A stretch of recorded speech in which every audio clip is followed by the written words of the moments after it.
ला इलाहा इल्लल्लाह मुहम्मद रसूलुल्लाह की बात इस तरह हुई थी कि ये वहां पर जा रहे थे किसी के अफसोस के लिए। तो मैंने कहा आप कभी तारिक जमील साहब को अफसोस करने गए थे उनके बेटे की फौतगी पे, तो आप अगर यहाँ पे जा रहे हैं तो अच्छी बात है, मेरा तो आना मुश्किल है, अगर आप आ सकते हैं तो हम अकेडमी खोल लेंगे। ये बात हुई थी जिसको ये अपने हक में इस्तेमाल कर रहे हैं। मुझसे आप कुरान पे हल्फ ले सकते हैं एक मुसलमान की हैसियत से कि आप जो बात कर रहे हैं मैं उसकी तस्दीक या तकजीब कर दूं। तो मैं ये हल्फिया कहता हूं कि आज तक ना तो मैंने एस्टैब्लिशमेंट से कभी लाइन ली, ना मेरी तबीयत है लेने की, और ना मुस्तकबिल में कोई लेने का इरादा है, क्योंकि जो लोग इनके लिए काम करते हैं कुछ अरसे बाद वो इन्हें टिश्यू पेपर की तरफ फेंक देते हैं, जिनकी बाकियात आपको आज ये चीखते हुए चंद एक यूट्यूबर्स कॉल्स है। तो भाई वो कॉल्स आप लीक करो, बड़ा अच्छा मौका है अपनी इज्जत जो थोड़ी सी बच गई है ना उसको बचाने के लिए। मुझे जीरो से मल्टीप्लाई कर दो वो कॉल्स, लेकिन पूरे कॉन्टेक्स्ट के साथ करना, अपने बड़ों की तरह और अपने साथियों की तरह कटे हुए क्लिप ना पेश करना, वरना तुम्हारे लिए नई मुसीबत खड़ी हो जाएगी। ये जो बेइज्जती काट रहे हो इस वक्त वो कटे हुए क्लिप की वजह से और आउट ऑफ कॉन्टेक्स्ट और पुराने क्लिप की वजह से तुम्हारी बेइज्जती में इजाफा होगा। जड़ें बनो। रियाज खान साहब की लेगेसी एक पॉलिटिकल जमात है और मेरी लेगेसी दीन की लेगेसी है। पॉलिटिकल लीडर्स को आज कोई नहीं जानता भाई। खलीफा मंसूर को हम बताएं तो लोग जानते हैं, इमाम हनीफा को सारे जानते हैं जिन्होंने जहर पिया था दीन की खातिर, जेलों को काटा था। तो इमाम बुखारी को आज सारे जानते हैं, इमाम बुखारी को जिन हुक्मरानों से तकलीफें उठानी पड़ी उनको आज कोई नहीं जानता। हमारी लेगेसी दीन की है। तो मैंने क्यों ख्वाहिश का इजहार करना था इस हवाले से? भाई मेरी वीडियोस तो इमरान रियाज खान ने अपने ट्विटर से शेयर करवाई थी, काबे की छत वाला बयान, उन्होंने तो मेरी वीडियोस के जरिए फेम हासिल किया है, मैंने उनसे क्यों फेम हासिल करना था भाई? बिल्कुल सुन्नत की बात आप करते हैं, मुबल्लिग दीन है, इंजीनियर आप बाय डिग्री हैं, ये सियासत में कूदना ज़रूरी होता है या सियासत में आपकी कोई एक्सपर्टीज़ है, या आप एज एन एनालिस्ट आप समझते हैं कि सियासत पे भी कमेंट कर सकते हैं? नहीं, बिल्कुल नहीं कूदता सियासत में। मैंने क्यों कूदना है सियासत में? आप बुग़्ज़ इमरान में मुब्तला है? नहीं, कोई बुग़्ज़ इमरान नहीं है। ना बुग़्ज़ इमरान है, ना बुग़्ज़ नवाज़ है, ना बुग़्ज़ फ़ौज है। उल्फत शहबाज लगती है कहीं ना कहीं। नहीं, शहबाज शरीफ साहब से मेरी कभी मुलाकात भी नहीं हुई, क्यों होगी? 7-8 महीने पहले की एक वीडियो आपकी खासी वायरल हो रही है इन दिनों। इन दिनों क्यों वायरल हुई है? तो 8 महीने पुरानी है। ये भी 8 महीने पुरानी है। ये छान पटक की आपकी टीम, छान पटक की तो जरूरत नहीं है। उस वक्त पता चला कि 8 महीने हाँ जी पहले की वीडियो फिर वायरल हो रही है। कौन कर रहा है? हमने तो नहीं वायरल की, हमने तो कोई नहीं अपलोड। लेकिन वो तासुरात तो जाहिर आप ही हैं। किसने जिस पे आप डिजिटल दहशतगर्दी की बात किसने वायरल की है? मैंने तो कोई ऐसी वीडियो वायरल नहीं की है। मेरे वीडियो तो आप ही की है ना? कौन सी वीडियो? किसने वायरल की? वीडियो तो आप ही की है। कौन सी वीडियो? जिस पे आप डिजिटल दहशतगर्दी की बात कर रहे हैं। आपने कहा कि आजकल एक वीडियो वायरल हुई है। तो किसने की है वो? मैंने तो नहीं किया। हमारे वीडियो आप ही की है। वीडियो आप ही की है ना? वो मेरे चैनल बेशुमार वीडियो है। मैं सवाल आपने शायद सुना नहीं। मैं कह रहा हूं मैंने सवाल वीडियो वायरल है, समझ लिया। ये नहीं कहा कि वीडियो आपने वायरल की हुई है, मैं ये नहीं कह रहा हूं। अच्छा, किसने की है वायरल? जिसने भी की होगी। नहीं, आप तो जर्नलिस्ट है ना, आपका तो राइट है ना कि आप बताएंगे। देखिए, ये तो रियासत भी सोर्स ढूंढ रही होती है आजकल के फेक न्यूज का पता चले आई कहां से है। नहीं, आपको पता है, देखिए वो वीडियो कहीं से वायरल हुई है, उसके ऊपर लोगों ने कमेंट्स किए हैं, तो आपको तो पता होगा कौन कौन लोग बोल रहे हैं। हाँ बताएं ना, मुझे पता है कौन खुल के बताएं ना। आफ्ताब इकबाल साहब ने इसके ऊपर बैक टू बैक 3 वीडियोस कर डाली। दो की। एक तो ताज़ा वीडियो आज ही मुझे मिली है, शायद वो कुल मिला के तीसरी होगी। टोटल 2 आपने 2 देखी होंगी, आज एक और आ गई। अच्छा, वो शायद दूसरी वाली को आज आपने देखा, वो अपलोड कब हुई है जो आज आप? अब मुझे याद नहीं है। अच्छा, ठीक है। बरल 2 या 3। यानी आप कह रहे हैं कि आफ्ताब इकबाल साहब ने उसको वायरल किया? इमरान नहीं, मैं ये नहीं कह रहा हूँ। आज किसने वायरल किया? आपने कहा कौन बोल रहा है उसके ऊपर, कौन बोल रहा है? ओहो, मैं तो बोल रहा हूँ ना, 7 महीने एक पुरानी बात है, तो अभी कोई आई है तो किसी ने उसको वायरल करके उससे मकासद अचीव किए। मैं इस पे कमेंट नहीं कर सकता। इमरान रियाज साहब का भी आप कह रहे हैं कि उन्होंने? इमरान रियाज साहब भी उन्होंने किया है। अच्छा, क्या कह रहे हैं? मैं ये नहीं कह रहा कि उन्होंने किया है। मैं तो ये कह रहा हूँ कि वो आप नहीं कह रहे और मुझसे पूछ रहे। मैं ये नहीं कह रहा कि उन्होंने वायरल किया है। हाँ, वायरल के बारे में मैं नहीं कह सकता। वायरल उन्होंने किया ना, उन्होंने तो व्लॉग किया है उसके ऊपर, आपके सामने, आप देख लें किसने वायरल किया हो। यूट्यूब के ऊपर पीटीआई के चाहने वालों में सबसे ज्यादा व्यूअरशिप उन्हीं की है ना, उन्होंने पिछले मंडे को अपलोड किया। ऐसे ही है, ऐसे ही है। हाँ, अब आप सवाल करें। तो आप ये कह रहे हैं कि इमरान रियाज साहब ने एक वीडियो वायरल की जिसमें उन्होंने 7 महीने पुराने का मेरा एक गुफ्तगू का क्लिप उठाया और उसके ऊपर डिस्कशन की। तो ये अब इमरान रियाज साहब को पूछना चाहिए कि 7 महीने पहले भी इस वीडियो के ऊपर आपने एक ट्वीट की थी और आपके इल्म में ये 7 महीने पुरानी है, और अब आप उसको वायरल करके उसमें से मकसद ये अचीव कर रहे हैं गोया कि ये 26 नवंबर के उस एपिसोड के बाद की वीडियो है और एस्टेब्लिशमेंट ने मुझे लॉन्च किया। तो हम इस पर यह कहेंगे कि अल्लाह से डर जाएं, ये जुलाई 2024 की वीडियो है और इसका नवंबर 26 के साथ 2024 के साथ कोई ताल्लुक़ नहीं है। तो मेरा ख्याल है मैंने उनसे रब्ता किया है, अल्लाह का शुक्र है कि उन्होंने एडमिट किया और अगले व्लॉग में उन्होंने माना कि मुझे साथियों ने बताया ये पुरानी वीडियो है। और मुझे साथियों ने यह भी बताया कि जो मैंने इन पे इल्ज़ाम लगाया था ना कि इन्होंने इद्दत केस पे बात नहीं की, तो मुझे पता चला कि उन्होंने उस पर भी बात की है। फिर आस्ता आस्ता उनके साथियों ने उनको जब बताना शुरू किया तो एक एक करके वो सारे के सारे उनके दावे गलत निकल आए। अल्लाह का शुक्र है। कुछ लोग ये कहते हैं कि मोहम्मद अली मिर्ज़ा इस्टेब्लिशमेंट का टाउट है। कौन लोग कहते हैं? बताए ना, देखें जब मुझसे पूछ रहे हैं तो आप तो जर्नलिस्ट हैं, अगर आप आम आदमी होते तो मैं आप पे ये बाल भी कीबोर्ड वॉरियर्स सोशल मीडिया कौन किसके, मतलब नून लीग वाले कहते हैं?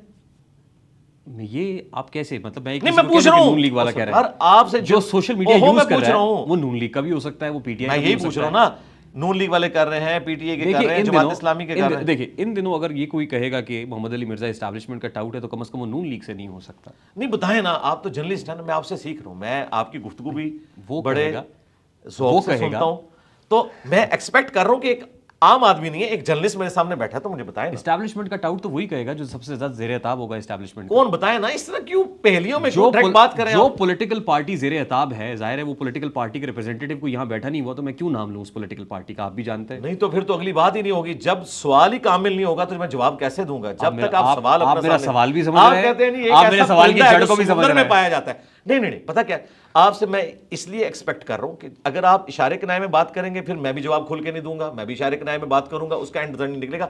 आप खुल के बात करें कि ये लोग कर रहे हैं। मैं स्ट्रेट फॉरवर्ड कह देता हूं। अच्छा, कीबोर्ड वॉरियर्स का जो लफ्ज है, जी वो इमरान खान के टाइगर से या पाकिस्तान तहरीक इंसाफ के फॉलोअर से मंसूब है। वो क्या कहते हैं? अब जाहिर है एक पॉलिटिकल पार्टी है इस वक्त जो एस्टैब्लिशमेंट की ज़ेर-ए-ताब है और उसका नाम पाकिस्तान तहरीक इंसाफ है। ठीक है। और जो सोशल मीडिया हैंडलर्स हैं वो ये कहते हैं कि जो मोहम्मद अली मिर्जा हैं वो एस्टैब्लिशमेंट का टाउट है। उनके पास सबूत क्या है इस बात का? जब उनके पास कोई रिपोर्ट आ गई ऐसी, उनको कोई अब तो नहीं आ पा रहे बुला के कोई नई रिपोर्टें दिखा दी जिसकी बुनियाद पे उन्होंने क्लेम कर दिया, कोई सबूत होगा ना। देखें, दावा उनका है ना, दलील वो देंगे। आप मुझसे पूछें तो मैं इसे डिनाई करूंगा कि ऐसी कोई बात नहीं है। अब अगर किसी के पास सबूत है तो वो लेकर आए, मुझे झूठा साबित करे, बिल्कुल ऐसा नहीं है। मैं अपनी सफाई में बहुत कुछ कह सकता हूं अपने माजी से, लेकिन मैं उसे ज़रूरी नहीं समझता। जब किसी के पास कोई दलील ही नहीं है तो उसका फिर आगे से जवाब देने का फ़ायदा नहीं है। अल्लाह का शुक्र है हम ना कभी माजी में रहे, ना हाल में है, ना मुस्तकबिल में होंगे। हम इन प्रिंसिपल ये समझते हैं कि पाकिस्तान की इस्टेब्लिशमेंट का कोई काम नहीं है कि वो यहाँ की सियासत को डिसाइड करे और लोगों को हीरो बनाए, उसके बाद ज़ीरो बनाए। ये उनका काम ही नहीं है। उनको चाहिए वो अपना काम करें, पॉलिटिशियंस को अपना काम करने दें। बाकी जो माजी की गलतियाँ हैं वो कॉन्टीन्यूस उसी तरीके से चल रही हैं। अगर आज की इस्टेब्लिशमेंट चाह रही है कि उससे जान छुड़ाए तो वो कहते हैं कि मैं तो कंबल को छोड़ना चाहता हूँ, कंबल मुझे नहीं छोड़ रहा। वो उससे जान नहीं छुड़ा पा रहे और इसमें टाइम लगेगा। हमारी ख्वाहिश है कि ये अपनी माजी की गलतियों से सबक सीखें और मुस्तकबिल में अपने मामलात को बेहतर करें। किसी वक्त आप इमरान खान की तारीफ भी किया करते थे, यूं लगता था जैसे आज भी मोहम्मद अली मिर्जा करता इमरान हूं। खान की मोहब्बत में गिरफ्तार है। पाकिस्तान की हिस्ट्री के कामयाब तरीन वो क्रिकेटर हैं और 92 में उन्होंने वर्ल्ड कप हमें जिताया। मैं आज भी उनकी तारीफ। उसके बाद आपका सॉफ्टवेयर तो नहीं अपडेट हो गया? 92 के बाद नहीं, 2018 के बाद। नहीं, 2018 से पहले मेरे जो मौक़िफ़ है वही 2018 के बाद है। मैं उनकी आज भी तारीफ करता हूँ, जो अच्छी बातें हैं उनकी। इस्लामोफोबिया पे जो, लेकिन उनकी सियासत से इख्तलाफ करते हैं आप? सियासत के अंदाज से, तर्ज सियासत से। जी, तर्ज सियासत से। और ये इख्तलाफ सिर्फ उनसे नहीं है, जिन जिन में वो खराबियां पाई जाती हैं उन सबसे इख्तलाफ है कि आप इस्टेब्लिशमेंट को खुद दावत देकर सियासत में ना इन्वॉल्व किया करें। बाद में जब वो आपको निकालती है तो आप नजरियाती बन जाते हैं। जब तक आप हुकूमत में होते हैं तो सेम पेज का दावा करते हैं, निकाले जाते हैं तो वोट को इज्जत हो वाली बात शुरू कर देते हैं। और ये मेरा इख्तलाफ सिर्फ इमरान खान साहब से नहीं है, नवाज शरीफ साहब से भी है, बाकी लोगों से भी। मैं इसके ऊपर आपको अप्रिशिएट करता हूँ कि आपकी टीम ने मुझे कहा कि यार कोई सियासी सवाल ना कीजिएगा मोहम्मद अली मिर्जा साहब से, लेकिन मैं कर रहा हूँ और आप उसका जवाब भी दे रहे हैं। Thank you so much for that. जज़ाकल्लाह खैर। जिस वक्त मेरी और आपकी गुफ्तगू हो रही है, क़यामुल लैल नमाज तरावी भी चल रही होगी। नमाज आपकी इमामत में पढ़ी, नमाज ईशा हमने, उसके बाद तरावी मैं भी नहीं पढ़ सका। आप उम्मन तरावी पढ़ते हैं? जी, रोज़ाना पढ़ता हूँ अल्हम्दुलिल्लाह। तरावी पढ़ते हैं आप? हाँ जी, सुन्नत है ये, ठीक, फ़र्ज़ नहीं है। अगर कोई नहीं पढ़ता तो उसका रोज़ा दुरुस्त है और वो गुनहगार भी नहीं होगा, लेकिन पढ़ ले तो बहुत अच्छी बात। क्योंकि माह मुक़द्दस है, माह रमज़ान में कुछ चीज़ें ऐसी हैं जो मैं अपनी क्लैरिफिकेशन के लिए, और ज़ाहिर है इस पॉडकास्ट खत्म हो गई आपकी, मुझे बड़ी खुशी है कि मुझे जल्दी खत्म हो गई है। मुझे आपकी टीम ने कहा था कि ज़्यादा सियासी सवाल नहीं कर रहे हैं, तो मेरा ख्याल है सियासत के लिए अलग से कोई आप एक प्रोग्राम रखें। इशाद भट्टी साहब भी आए थे तो उनको भी मैंने कहा था कि आप सारों को इकट्ठा करें और आके बात कर लें फैक्ट्स और फिगर्स के साथ। और फैक्ट्स और फिगर्स किसी के पास भी नहीं होते, सारों के पास ज़राए होते हैं, ज़राए को आप साबित नहीं कर सकते। हाँ, मैं ये कह सकता हूँ कि आप मेरे बारे में जो क्लेम कर रहे हैं, मुझसे आप कुरान पे हल्फ ले सकते हैं एक मुसलमान की हैसियत से कि आप जो बात कर रहे हैं मैं उसकी तस्दीक या तकजीब कर दूँ। तो मैं ये हल्फिया कहता हूँ कि आज तक ना तो मैंने एस्टेब्लिशमेंट से कभी लाइन ली, ना मेरी तबीयत है लेने की और ना मुस्तकबिल में कोई लेने का इरादा है, क्योंकि जो लोग इनके लिए काम करते हैं कुछ अरसे बाद वो इन्हें टिश्यू पेपर की तरफ फेंक देते हैं, जिनकी बाकियात आपको आज ये चीखते हुए चंद एक यूट्यूबर्स नज़र आ रहे हैं। देखिए मेरा एक प्रॉब्लम है कि मैं जाहिर है पॉलिटिकल शो करता हूँ मंडे टू फ्राइडे, तो आप मेरे साथ कर लें, अलग से कर लें, लेकिन फैक्ट्स और फिगर्स के साथ इन सबसे दलाइल इकट्ठे करें। जो मेरे बारे में व्लॉग्स बना रहे हैं ना, इनको कहें जी आप हमें वो कागज़ दें जो आपको आप बारे बुला के दिखाए गए थे, हम इंजीनियर साहब को दिखाते हैं और इंशाअल्लाह ताला उन्हें हम एक्सपोज करेंगे। इनके पल्ले कोई शय नहीं होगी। सब बैठ के तखय्युलात, ये उसी तरीके से है जो पिछले आलमोस्ट ये 1.5 साल से खान साहब को जेल से बाहर निकाल रहे हैं। अगली ईद भी आने वाली है, तो ये उसी किस्म के तखय्युलात हैं इनके। बस मैं यही कहूँगा अल्लाह ताला इनके ऊपर रहम खाए कि जो ये इस किस्म के दावे मेरे बारे में करते हैं। सियासी गुफ्तगू पे एक डेडिकेटेड पॉडकास्ट होगा हमारा, कर लेंगे इंशाअल्लाह ताला, लेकिन उस सूरत में जब आप फैक्ट्स और फिगर्स के साथ आएंगे। तो टाइम क्या बता क्या फैक्ट्स और फिगर्स में यही बात अगली थी मेरी। 2023 में हमने वक्त लेना शुरू किया था, मांगना शुरू किया था, आज 2025 है। नहीं दे देंगे आपको इंशाल्लाह, लेकिन फैक्ट्स और फिगर्स लेके आए। आप वो फाइलें जो आपको दिखाएंगे ना यूट्यूबर्स, वो आपने मुझे भेजनी है, मैं देखूंगा तो मैं आपको बता दूंगा कि हाँ अब आ जाएं आप, हम आपको बताते हैं ये फाइल है या नहीं है। एक बड़े एंकर ने इसमें यह भी बात की है कि इंजीनियर साहब पे कातराना हमला होने वाला था। हाँ। और एजेंसीज ने उन्हें बताया कि हम इसे रोकेंगे, आप हमारे लिए काम करें। भाई एजेंसीज तो आज तक कोई कातराना हमला मेरे पे रोक नहीं सकी, 7 दफ़ा हो चुका है। अगर रोका तो हमारे टीम मेंबर्स ने रोका, उन्होंने तो नहीं रोका। बस बैठ के गाड़ दी, छोड़ दी और आगे चल रही है। बस हम यही कहेंगे कि अल्लाह से डरें। आज मैंने इनको बड़ा तफसीली जवाब दिया है। आज मैंने पूरी सियासत के ऊपर डिस्कशन जो करनी है वो 1.25 घंटे में कर दी है, वो इंशाल्लाह यूट्यूब पे कल अपलोड सर ये एक बात जो है वो भी बड़ी सामने आ रही है कि इमरान रियाज खान साहब ने ये बात की। उन्होंने कहा कि आप जो हैं वो इमरान खान साहब जब प्राइम मिनिस्टर थे तो आप उनसे मिलने की बड़ी शदीद ख्वाहिश रखते थे। ये उनका 2-3 पहले जो एक व्लॉग आया उसमें उन्होंने कहा आपने मेरे साथ रब्ता किया था और आपने जिस तरीके से मुझसे जिस अंदाज में बात की थी कि आपका मिलना बहुत ज़रूरी है, और फिर वो कहते हैं कि जनाब आपको फिर आपने मुझे कहा कि मैं आपके घर नहीं आ सकता क्योंकि मेरी जान को खतरा है। तो इस तरह की वो बातें कर रहे हैं। तो सर आपने इमरान खान से मिलने की ख्वाहिश का इज़हार किया था? मैंने आज तक इमरान रियाज खान साहब से राब्ता नहीं किया। जब भी राब्ता किया उन्होंने किया। पहले तो ये अपना हिस्टोरिकल रिकॉर्ड दुरुस्त कर लें। इन्होंने 2020 के अंदर जब मुझ पर मर्डर अटेम्प्ट हुई थी, तो उस वक्त 2020 या 21 की बात है, उस वक्त इन्होंने फोन किया था और इन्होंने उस वक्त ये कहा कि मैंने जो है वो अपारे में ब्रिगेडियर साहब से बात कर ली है, वो जेलम के डीपीओ को कॉल करेंगे और आपको सिक्योरिटी देंगे, और इसी तरीके से मैंने यहाँ पर आपके लिए कुछ कमांडो अरेंज किए हैं जो आपको सिक्योरिटी देंगे, उनका खर्चा मैं उठाऊंगा। तो मैंने कहा भाई मैं इस किस्म की कोई चीज देने के लिए तैयार नहीं हूँ। यानी आप अंदाजा करें मैं उस जमाने में भी नजरियाती था, इनको तो भी ताजा नजरियाती होने का एक जोश चढ़ा ना। फिर उन्होंने कहा चले मैं खुद से करता हूँ। मैंने कहा नहीं भाई, सलमान तासीर के साथ जो कुछ हुआ वो उनके अपने लोगों ने किया था, तो आप ये मेहरबानी करें कि ये हरकत ना करें। उसके बाद हमारे एकेडमी के एक सीनियर टीम मेंबर हैं इरशाद साहब, इरशाद अली मिर्जा, वो 90s में भी सहाफत के साथ वाबस्ता थे और उनका नंबर जो है वो उनको दे दिया कि आपने इनके थ्रू राब्ता रखना है। तो रात को भी मेरी उनसे बात हुई। मैंने कहा आपने तो कोई इस किस्म की ख्वाहिश का इजहार तो नहीं किया हुआ था, मुझे तो कोई इस तरह की बात याद नहीं कि मैंने इनसे कोई ऐसी बात की हो। वल्लाहु आलम, मेरे इल्म में कोई ऐसी बात नहीं है, लेकिन मैं इनकी बात का रिकॉर्ड करता हूं कि अगर इन्होंने मेरी किसी बात से इस तरह का कोई मतलब निकाला है तो उससे बिल्कुल वाज़ेह करें कि किस कॉन्टेक्स्ट में क्या बात हुई। मेरे इल्म में कोई ऐसी बात नहीं है, ना मुझे कोई ख्वाब की तरह भी कोई ऐसी बात याद है कि मैंने इनको कहा हो कि आप मेरी उनसे मुलाकात करवा दें। और इस पर तुर्रा ये कि ये कह रहे हैं कि चूंकि मैंने मुलाकात नहीं करवाई इसलिए इंजीनियर साहब खान साहब की पॉलिटिक्स के खिलाफ हुए। खान साहब की पॉलिटिक्स को तो मैं 2014 के धरनों के बाद एस्टेब्लिशमेंट के आलाकार बनने की वजह से खैर बात कह चुका था। बाद में मेरी जितनी वीडियोस उनके हक में आई वो इस्लामिक जो एक इस्लामोफोबिया है उसके हवाले से, उनकी खिदमात के ऊपर, यूएनओ की तकरीर के ऊपर, या तौहीन मजहब के एतबार से उन पर जो इल्जामात लगे उसके हवाले से। और ये सारी की सारी वीडियोस जो इमरान खान साहब के हक में थी ये शेयर करवाई इन्होंने सहाफी साहब ने, इमरान रियाज खान साहब ने, और उस वक्त इन्हें ख्याल नहीं आया कि ये सारी की सारी वीडियोस खान साहब के निकाले जाने के बाद की हैं। तो मैं उनकी जिंदगी में तो ये बात नहीं कर रहा था काबे की छत वाली, वो मैंने उनके बाद की है, और ये कह रहे हैं कि बाद में बदल गया। मैं तो बदले ही नहीं हूं, बदले तो ये हैं।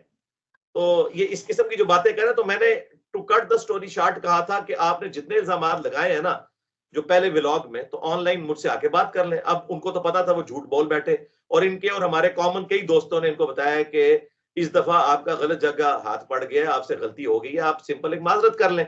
लेकिन ये माजरत करने के लिए तैयार नहीं हुए। एक झूठ को छुपाने के लिए दूसरा झूठ। अभी ताजा एक व्लॉग आ गया, अंदाजा करें कि व्लॉग पे व्लॉग, इंटरव्यूज पे इंटरव्यूज आ रहे हैं, क्योंकि जब इंसान ने झूठ की जो एक इमारत खड़ी की होती है, उसकी हिफाजत करनी होती है, तो उसको बार बार आना पड़ता है। मैंने तो सिंपल बात की थी कि आप मेरे सामने आके बैठ जाए, और ये इन्होंने कहा कि मैंने इनको अकेडमी बुलाया फेम के लिए, बिल्कुल झूठ बोल रहे हैं। ये हुआ इस तरह था कि जब ये निकले तो उस वक्त मैंने इनसे राब्ता किया, बल्कि इनके करीबी दोस्त हैं जुनैद साहब, उन्होंने कहा कि वो बड़े डिस्टर्ब हैं, तो आप उनकी थोड़ी काउंसलिंग करें। उस वक्त ज़ाहिर है उनकी जुबान में भी लुकनत थी सब कुछ, तो मैंने कहा ठीक है। वो लुकनत के बारे में तो शेर मरवत साहब कहते हैं कि वो सब ड्रामा था, सही बात नहीं थी, वो उनको किसी ने तशद्दुद कर दिया है। इस तरह की जो शेर अफजल मरवत साहब ने बातें की है ना, ये वही बातें हैं जो पीटीआई के ट्रोल्स कुलसूम नवाज के बारे में करते थे। मैं उसको भी गलत समझता हूँ, इसको भी गलत समझता हूँ कि किसी की बीमारी का मजाक उड़ाया जाए। हम कौन से मेरे भाई जो है वो अंधे मुकल्लिद हैं किसी पॉलिटिकल लीडर के, कि हम अंधे बन के उसके पीछे चले। हम तो दोनों चीजों को कंडेम करते हैं, जाती वो नहीं करेंगे। तो वाकई इनकी जुबान में थी मुझसे, जब इन्होंने गुफ्तगू की तो यकीन करें मेरी आंखों में आंसू आ गए उस वक्त जब मैंने इनकी गुफ्तगू सुनी। मैंने कहा यार ये तो बड़ी बुरी हालत है इनकी। तो ऑलमोस्ट आधा पौना घंटा इनसे मेरी बात हुई, और वो भी इनके साथी ने कहा कि इनकी काउंसलिंग करें। तो उसमें मैंने इनको कहा कि आप तारिक जमील साहब के बेटे की उसके अफसोस के लिए गए हुए थे, तो मैं तो अपनी सिक्योरिटी रीजन की वजह से आपके पास आ नहीं सकता, नहीं तो मैं जरूर आता। और वो इनके साथी ने कहा था कि इनकी काउंसलिंग करें, इस वक्त बहुत डिस्टर्ब है और दीन की तरफ इनका रुझान है, आप बात करेंगे। उसके बगैर भी मैं चला जाता, जाहिर है कि एक मजलूम है तो उसके साथ खड़ा होना चाहिए। तो मैंने कहा कि मैं आ जाता, लेकिन मेरे साथ सिक्योरिटी इश्यूज हैं, तो अगर आपको कभी मौका मिले तो आप आइएगा इंशाअल्लाह ताला। मैं वैसे इतवार के अलावा अकेडमी नहीं खोलता, लेकिन आपके लिए खोल देंगे, और अनडिक्लेयर आइएगा, किसी को बताइएगा नहीं। तो इन्होंने बाई चांस जिक्र किया कि जी मैंने इस्लामाबाद जाना है, एक कोई कर्नल साहब हैं, उनके साथ मेरी दोस्ती है या उनके भाई के साथ, तो वहां उनके घर में एक फौतगी हुई है, तो मैंने अफसोस के लिए जाना है। तो मैंने कहा आप फिर झेलम से होके गुजरेंगे, तो आप थोड़ी देर के लिए रुक जाइएगा। जिसको इन्होंने ये प्रेजेंट किया कि मैं इनकी मिन्नतें मार रहा था, ये कह रहे हैं कि जी मैं इनके जरिए फेम हासिल करना चाहता था। ओ भाई, आपको तो वो लोग सुनते हैं जो एक सियासी जमात के साथ एक अंधी मोहब्बत रखते हैं। मुझे तो मेरे भाई तमाम सियासी जमातों के लोग, तमाम फिरकों के लोग, मेरे मुखालफीन भी, दुनिया का कोई भी यंग बच्चा नहीं जिसके मोबाइल में मेरा कोई क्लिप मौजूद ना हो। मेरा आपका कोई कंपैरिजन नहीं है। आप लेगेसी लेके चल रहे हैं पॉलिटिकल लीडर्स की, जिनको आज जानता भी कोई नहीं है। उनके खिलाफ जो लोग खड़े हुए मजहब के लेगेसी को लेकर, इमाम मुनीफा, इमाम आमिर रंबल, इमाम मालिक, उनको आज सारे जानते हैं। उनके जमाने के जो 3 बरआज़मों के हुक्मरान थे ना, उनको आज कोई नहीं जानता, उनकी वजह से जानता है। तो आपका जो लीडर है वो तो है भी एक मुल्क का हुक्मरान था, और इस वक्त उन पे मुश्किल वक्त है, अल्लाह ताला उनकी आसानियां करे। तो मैंने उनको कहा था यार आप किसको किसके साथ कंपेयर कर रहे हैं, लेकिन जाहिर है कि वो उनको उनके करीबी लोग भी बता रहे हैं, और थम नहीं रहा उनका सिलसिला। व्लॉग पे व्लॉग उनको करने पड़ रहे हैं, क्योंकि वो गलती कर बैठे थे एक। अगर वो उससे माफी मांग लेते तो मैं इस चैप्टर को क्लोज कर देता। अभी भी मैंने देखे कोई वीडियो दोबारा नहीं बनाई है, मैंने एक ही वीडियो बनाई थी इतवार वाली। मुझे पता है कि मैंने जो एक मारी है वो लोहार की है, बल्कि मैं अगर 100 भी मारूं तो 100 की 100 लोहार की होंगी। मैंने कहा था मैं अब इसके ऊपर कोई व्लॉग नहीं करूंगा, अभी संडे का ला रहा है, मैंने कोई ऐसी बात नहीं करनी है, क्योंकि मुझे पता है कि वो अब मैदान छोड़कर भाग गए हैं। मैंने उस वक्त भी कहा था मैंने एक ही बंदे को जिंदगी में इल्मी डिस्कशन के लिए बुलाया, और वो ये है। अब उल्टा कह रहे हैं ये मौलवियों को बुलाता है और भाग जाता है। मैंने आज तक किसी मौलवी को नहीं बुलाया, इसको भी पता है, ठीक है। कोई दिखाया कि मैंने कभी इसको बुलाया हो। मैंने हमेशा कहा है कि अगर तुम्हारी ख्वाहिश हो तो मैं बैठ जाऊंगा, लेकिन अपने बड़े को लॉन्च करो।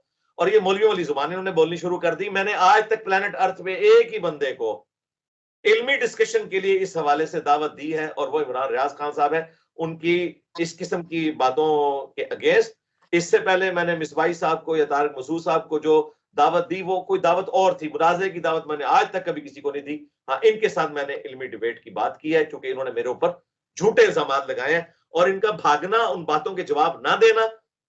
मैंने तो जवाब दे दिए थे, इन्होंने जवाब नहीं दिए, इन्होंने नए कट्टे खोलने शुरू कर दिए। अब ये कह रहे हैं मेरे पास कॉल्स हैं, तो भाई वो कॉल्स आप लीक करो, बड़ा अच्छा मौका है। अपनी इज्जत जो थोड़ी सी बच गई है ना, उसको बचाने के लिए मुझे 0 से मल्टीप्लाई कर दो वो कॉल्स, लेकिन पूरे कॉन्टेक्स्ट के साथ करना, अपने बड़ों की तरह और अपने साथियों की तरह कटे हुए क्लिप ना पेश करना, वरना तुम्हारे लिए नई मुसीबत खड़ी हो जाएगी।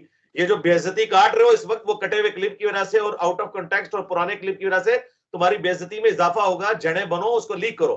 अब मैं ये कह रहा हूं ना, तो आप ये पता क्या कहेंगे आगे से, नहीं ये सहाफती जिम्मेदारी है, हम कभी ये हरकत गिरी हुई नहीं करेंगे।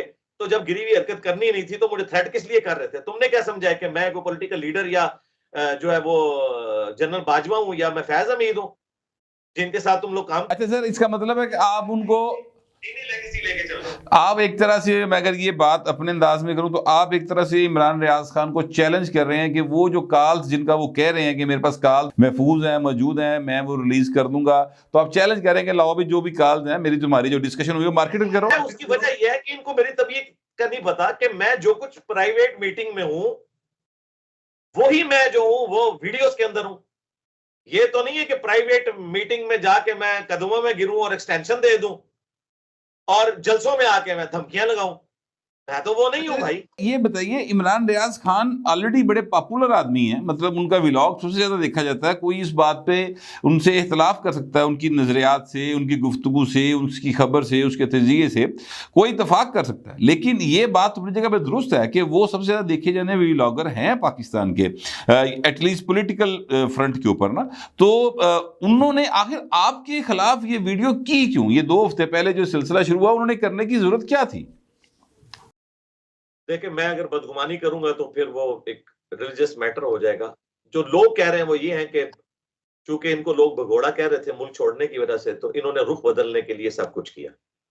लेकिन मैं इसके साथ फिलहाल वक्त एग्री नहीं करता। लेकिन दिन ब दिन वो जिस तरीके की गुफ्तगू कर रहे हैं, तो इसी जो एक पॉइंट ऑफ व्यू है उसको तकवीत पहुंचा रहे हैं। लेकिन फिर भी मैं हुस्न ज़न रखता हूं कि ऐसा नहीं होगा। वो डिसीव हुए होंगे, माजरत कर लें, इसमें कौन सा मसला है? गलती इंसान से हो सकती है। मैंने अपनी कई बातों में माजरत की हुई है दीन के मामलात के अंदर कि भाई मुझे पहले इसका यूं आइडिया नहीं था। मैं इस अब मौकिफ को बेहतर समझता हूं। पहले मैं कहता था रुकू में रकत नहीं मिलती, अब मेरा मौकिफ है कि नहीं, रुकू में रकत मिल जाती है। वो मौकिफ ज्यादा मजबूत है, तो इंसान अपनी गलती से रुजू कर ले तो कोई ऐसा मसला नहीं है। लेकिन अब अफसोस की बात है कि ये रुजू नहीं कर रहे, उसकी वजह से दिन ब दिन ये जितनी बातें कर रहे हैं अपनी बातों में खुद ब खुद फंसते जा रहे हैं। क्योंकि मैं तो डिक्लेयर कर चुका हूं कि मैंने जितनी बात की थी उस पर ही कायम हूं। जब तक ये ऑनलाइन आके मेरे सामने नहीं बैठते और अपने उन इल्जामात को जस्टिफाई नहीं करते, ये पुराने मुर्दे जो उखाड़ने का इनको शौक है तो वो भी कर लेंगे। लेकिन पहले तो अभी ये बात करें ना जो आपने स्टार्ट की है, भागने के रास्ते। इमरान रियाज खान साहब ने आज सुराब बरकत साहब को siyaset.pk पे इंटरव्यू देते हुए कहा कि ये इंजीनियर मोहम्मद अली मिर्ज़ा साहब किसी दौर में ना सिर्फ इमरान खान साहब को मिलना चाहते थे बल्कि मुझे अपने दर पे बुला रहे थे और ख़ुद मेरे दर पे आना चाहते थे। सिक्योरिटी का कोई बहाना बनाया तो जो मुझे मिलने के ख्वाहिशमंद थे, मैं आज उनसे वीडियो लिंक के ऊपर या किसी इंटरव्यू में क्यों बात करूं? ना मेरे भाई, मैं इनसे मिलने का ख्वाहिशमंद नहीं था। देखें, मुझे बड़ा अफसोस होता है कि पीटीआई की जो अक्सर यूट्यूबर्स की सोच है, अब काश इमरान रियाज भाई ऐसी बात ना करते तो मुझे यानी इस लेवल पे ना उतरना पड़ता। मुझे क्यों उनसे हाजत थी भाई मिलने की? असल में ये हुआ था कि जब ये गायब किए गए एजेंसियों की तरफ से, उस वक्त तो नहीं पता था। हमारे भाई इकरारुल हसन ने इनके हक में आवाज बुलंद की। मैंने अपने ऑफिशियल यूट्यूब चैनल से, उस वक्त उसके 2 मिलियन सब्सक्राइबर थे, आज अल्हम्दुलिल्लाह 3 मिलियन से ज्यादा है। और जब से ये 2 हफ्ते से इन्होंने कंट्रोवर्सी शुरू किया तो 20,000 मजीद ऐड हो चुके हैं आपके। मुझे दबा लेंगे तो अल्लाह का शुक्र है 20,000 ऐड हुए। तो इमरान रियाज साहब जब निकले ना, तो इनके एक दोस्त हैं जुनैद साहब, उन्होंने यहाँ पर राब्ता किया था। तो फिर मैंने उनको कहा था कि मैं यार मिलना चाहता हूँ उनको, क्योंकि वो इतना मुश्किल वक्त काट के आए हैं, लेकिन मैं सिक्योरिटी इश्यूज की वजह से लाहौर नहीं आ सकूंगा। मेरे निकलने पर एजेंसी ने पाबंदी लगाई हुई है, तो मेरी उनसे आप बात करवा दें। तो मैंने उनसे बात की। वो ऑलमोस्ट आधा पौना घंटे की बात हुई। 2 मेरा ख्याल है शायद फोन कॉल्स पे 2 दफा बात हुई। और उसमें इमरान रियाज साहब ने कहा कि मैं अकेला जेल में बैठ के सोचता था कौन कौन मुझे दुआओं में याद रखता होगा, उसमें आपका नाम भी था। मैंने कहा बिल्कुल, मैंने आपके लिए दुआ भी की और आपके लिए आवाज भी उस वक्त उठाई थी। और मैं अभी भी आपको मिलने के लिए आता, एक गुड जेस्चर के तौर पर, जिस तरह बाकी साहब उनको मिलने के लिए गए थे, तो मैं भी आता, लेकिन मेरी ये मजबूरी है। तो इन्होंने फिर खुद कहा, देखें ये आधी बात कर रहे हैं, उठो मत बैठो। इन्होंने कहा कि मैंने इस्लामाबाद एक कर्नल साहब के पास आना है किसी फौतगी के अफसोस के लिए। तो मैंने कहा अगर आप वहां पर आ ही रहे हैं तो रास्ते में आप जेलम एकेडमी आए तो इंशाल्लाह हम एकेडमी खोल लेंगे, ना कि ये कि मैंने इनको बुलाया था। ला इलाहा इल्लल्लाहु मुहम्मद रसूलुल्लाह, ये बात इस तरह हुई थी कि ये वहां पर जा रहे थे किसी के अफसोस के लिए। तो मैंने कहा आप तो भी तारिक जमील साहब को अफसोस करने गए थे उनके बेटे की फौतगी पे, तो अब अगर यहाँ पे जा रहे हैं तो अच्छी बात है, मेरा तो आना मुश्किल है, अगर आप आ सकते हैं तो हम एकेडमी खोल लेंगे। ये बात हुई थी जिसको ये अपने हक में इस्तेमाल कर रहे हैं। भाई इमरान रियाज खान साहब की लेगेसी एक पॉलिटिकल जमात है और मेरी लेगेसी दीन की लेगेसी है। पॉलिटिकल लीडर्स को आज कोई नहीं जानता भाई। खलीफा मंसूर को हम बताएं तो लोग जानते हैं, इमाम मुनीफा को सारे जानते हैं जिन्होंने जहर पिया था दीन की खातिर, जेलों को काटा था। तो इमाम बुखारी को आज सारे जानते हैं, इमाम बुखारी को जिन हुक्मरानों से तकलीफें उठानी पड़ी उनको आज कोई नहीं जानता। हमारी लेगेसी दीन की है, तो मैंने क्यों ख्वाहिश का इजहार करना था इस हवाले से। भाई मेरी वीडियोस तो इमरान रियाज खान ने अपने ट्विटर से शेयर करवाई थी, काबे की छत वाला बयान, उन्होंने तो मेरी वीडियोस के जरिए फेम हासिल किया है, मैंने उनसे क्यों फेम हासिल करना था भाई। बिल्कुल समझ